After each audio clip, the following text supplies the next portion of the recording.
Alors, qu'est-ce que c'est l'entreprise libérée?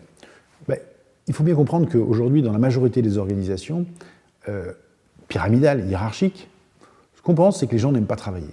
À l'opposé, les entreprises libérées croient que le travail est naturel. Croient que par contre, pour que ça fonctionne bien, pour que les gens soient plus engagés dans leurs organisations, il faut juste créer un environnement qui va leur permettre de prendre du plaisir, de s'épanouir, de se réaliser.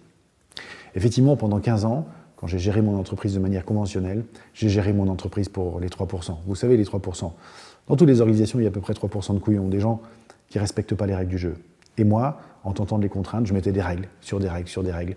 Et je n'avais pas compris qu'en faisant ça, c'est toute mon entreprise que je mettais en prison.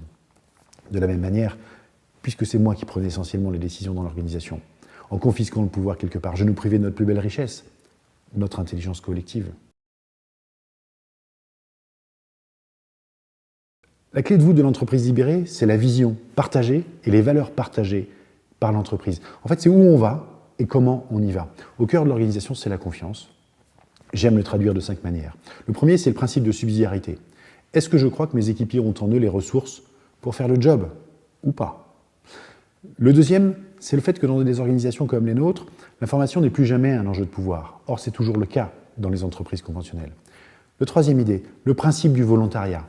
Chaque équipier peut participer à un processus de décision collective s'il le souhaite. S'il le souhaite. Le quatrième point, c'est basculer d'une logique de contrôle à une logique d'autocontrôle. Et puis le dernier point, introduire au cœur de l'organisation une véritable culture de l'erreur. Et ça, mon Dieu, que c'est compliqué dans un pays comme la France.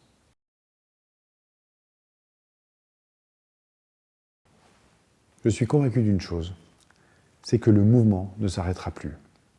Tout d'abord parce que le nombre d'entreprises qui s'engagent est devenu incroyable. De la petite PME au grand groupe, tout le monde s'interroge sur le sujet.